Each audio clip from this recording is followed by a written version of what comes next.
Dear students, welcome you once again to my spoken English class.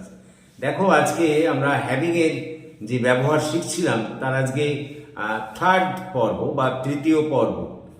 আমরা এর আগের দিন হ্যাভিং কে পার্টিসিপল হিসেবে কিভাবে ব্যবহার করতে হয় আমরা শিখেছি। যেখানে একটা কর্তা থাকে সেখানে কিভাবে ব্যবহার করতে হয়, যেখানে দুটো কর্তা থাকে সেখানে কিভাবে ব্যবহার করতে হয় আমরা শিখেছি।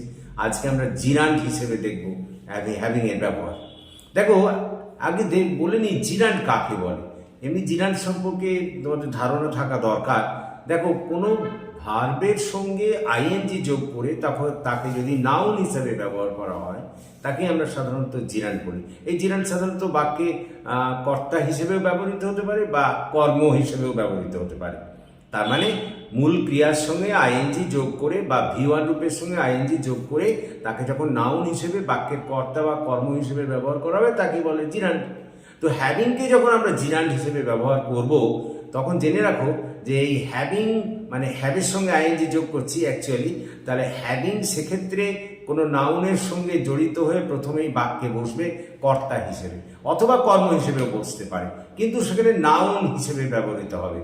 হ্যাভিং নাউন হিসেবে সেখানে ব্যবহৃত হবে এবং নাউনের সঙ্গে জড়িত থাকবে এবং সেক্ষেত্রে আমরা কিন্তু বলবো যে হ্যাভিং এর জিরান্ডের ব্যবহার।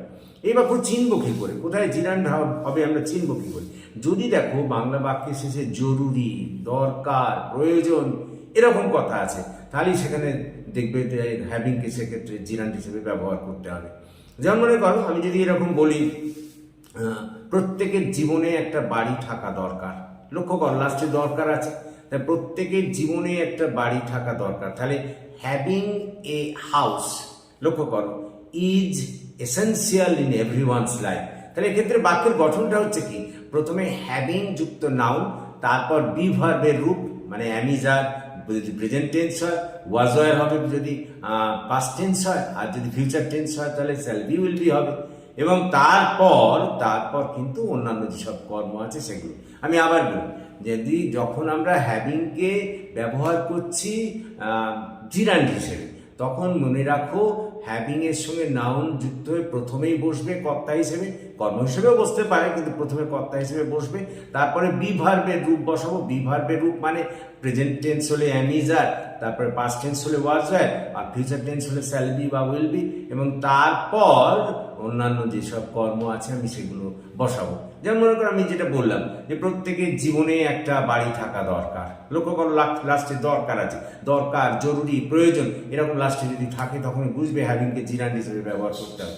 তাহলে এক্ষেত্রে আমরা বলবো হ্যাভিং এ হাউস, তারপরে বি ভার্বের রূপ বসাচ্ছি ইজ, তারপরে এবার অন্যান্য কর্ম দেখো এসেন্সিয়াল ইন এভরিওয়ানস লাইফ। কথাটা বোঝার চেষ্টা করো। বা মনে করো আমি যদি এরকম বলি প্রত্যেকটি ছেলের জীবনে ভালো শিক্ষক দরকার, তাহলে having a good teacher is essential in every students life. কথাটা বোঝার চেষ্টা করো। তো এই টাইপের যখন আমরা বাক্য ব্যবহার করব তাকেই বলা হবে হ্যাভিং এর জিরান্ড হিসেবে ব্যবহার। দেখো আমি এই বোর্ডে সমস্ত এইগুলো লিখে রেখেছি, তোমরা দেখতেই পাচ্ছ, ইউ ক্যান সি, যে যেখানে আমরা দেখবো বাক্যের শেষে ওই দরকার, জরুরি, প্রয়োজন আছে, আমরা সেখানেই কিন্তু ওই হ্যাভিংকে নাউনের সঙ্গে যোগ করে প্রথমেই বসাবো, তারপরে ওই বি ভার্বের রূপ বসাবো, তারপরে অন্যান্য কর্ম বসাবো। এরপর আমরা আসছি যে হ্যাভিংকে অবজেক্ট হিসেবে ব্যবহার। অবজেক্ট হিসেবে মানে আমি বলতে চাইছি যে কোনো বাক্যে অবজেক্ট হিসেবেও কিন্তু হ্যাভিংকে ব্যবহার করা যায়। সেক্ষেত্রেও জিরান্ডেরই অ্যাকচুয়ালি ব্যবহার সেটা হচ্ছে, যেমন মনে করো আমি সকালে চা পান পছন্দ করি। লক্ষ্য করো এখানে কি পছন্দ করি, চা পান, এটা কিন্তু অবজেক্ট হিসেবে।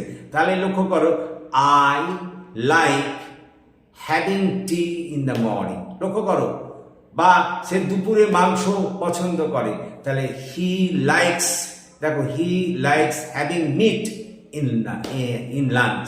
লক্ষ্য করো, তাহলে এইরকম ক্ষেত্রে অবজেক্ট হিসেবে কিন্তু আমরা হ্যাভিংকে ব্যবহার করতে পারি। আর লাস্টলি আমরা যেটাকে দেখবো সেটা হচ্ছে হ্যাভিং এর ব্যবহার মেন ভার্ব হিসেবে। মেন ভার্ব হিসেবে আমি বলতে চাইছি যে খাওয়া অর্থে, দেখো খাওয়া বা পান করা অর্থে অনেক সময় কিন্তু হ্যাভিংকে ব্যবহার করা হয়। খাওয়া বা পান করা অর্থে সেক্ষেত্রে হ্যাভিংকে ব্যবহার করি। যেমন করো আমি ভাত খাচ্ছি, দেখো এটা প্রেজেন্ট কন্টিনিউয়াস টেন্সে আছে, তাহলে তুমি এমনি বলতে পারতে আই এম ইটিং রাইস, কিন্তু এখানে হ্যাভিং এর ব্যবহার করে বলতে পারো আই অ্যাম হ্যাভিং রাইস। লক্ষ্য করো আমি যেটা বলতে চাইছি সেটা হচ্ছে হ্যাভিংকে অনেক সময় খাওয়া বা পান করার প্রতিশব্দ হিসেবেও ব্যবহার করা হয়। বাক্যের শেষে যদি দেখো খাচ্ছি, খাচ্ছিলাম, এইসব জাতীয় আছে, তাহলে সেক্ষেত্রে কিন্তু আমরা মূল ক্রিয়া বা মেন ভার্ব হিসেবে হ্যাভিংকে ব্যবহার করতে পারি। যেমন মনে করো সে সকালে ব্রেকফাস্ট খাচ্ছিল, তাহলে he was having his breakfast in the morning. বা সে রাত্রিবেলা ডিনার খাচ্ছিল, he was having his dinner in at night, এরকম আমরা বলতে পারি। সুতরাং দেখো আজকে আমরা প্রথমে দেখলাম এইগুলো, দেখো লক্ষ্য করো তোমরা, আমরা প্রথমে হ্যাভিং এস জিরান বলেছি। ভার্বের সঙ্গে আইএনজি যোগ করে যখন তাকে নাউন হিসেবে কোনো বাক্যে সাবজেক্ট বা অবজেক্ট হিসেবে ব্যবহার করা হয় তাকেই জিরান বলে। হ্যাভের সঙ্গে আইএনজি যোগ করে বা হ্যাভিংকে যখন নাউন হিসেবে বাক্যের সাবজেক্ট বা অবজেক্ট হিসেবে ব্যবহার করা হয় তাকে জিরান হিসেবে গণ্য করা হয়।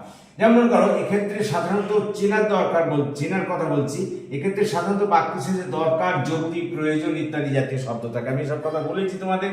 আর গঠন হ্যাভিং যুক্ত নাউন প্লাস বিভার, তারপর অন্যান্য কর্ম। এখানে যেমন বলেছি প্রত্যেকের জীবনে একটা বাড়ি থাকা দরকার, তাহলে হ্যাভিং এ হাউস, দেখো এটা হচ্ছে নাউন হিসেবে ব্যবহৃত হলো, ইজ, তারপর বিভার হলো, তারপর অন্যান্য কর্ম, এসেনশিয়াল ইন এভরিওয়ানস লাইফ।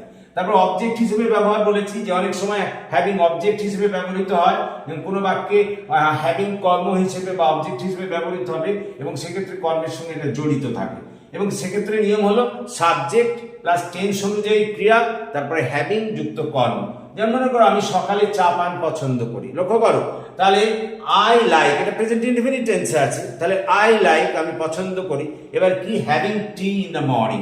বা মনে করো তুমি যদি বলো যে সে রাত্রিবেলা স্যুপ পছন্দ করে, তাহলে he likes soup, having soup হবে, having soup in the at night, he likes having soup at night. বা মনে করো আমি যদি বলি যে আমি রাস্তার খাবার পছন্দ করি, তাহলে তার I like having street food বলতে পারি। এগুলো কর্ম হিসেবে ব্যবহৃত হচ্ছে। আর লাস্টলি আমি দেখিয়েছি যে মেন ভার্ব হিসেবে, যে অনেক সময় কিন্তু ওই খাওয়া বা পান করা অর্থে আমরা সেখানে ইট বা ড্রিঙ্কের পরিবর্তে হ্যাভকে ব্যবহার করতে পারি। বিশেষত কন্টিনিউয়াস টেন্সগুলোতে এরকম হয়। যেমন মনে করো আমি ভাত খাচ্ছি, আমি আই অ্যাম ইটিং রাইস বলতে পারবো, কিন্তু সেই ইটিং এর জায়গায় আমরা ব্যবহার করতে পারি আই অ্যাম হ্যাভিং রাইস। লক্ষ্য করো, সুতরাং আমরা আজকে হ্যাভিং এর ব্যবহার শিখলাম। দেখো তোমরা এটা স্ক্রিনশট নিয়ে নিতে পারো, you can take screenshot of it, এর মধ্যে এই সমস্ত নিয়মগুলো লেখানো আছে। So thank you all of you. So please যদি তোমাদের এই ক্লাস ভালো লাগে তাহলে তোমরা এটাকে প্রত্যহ ফলো করো এবং সঙ্গে সঙ্গে আমার এই চ্যানেলটিকে সাবস্ক্রাইব করো। So have a good day.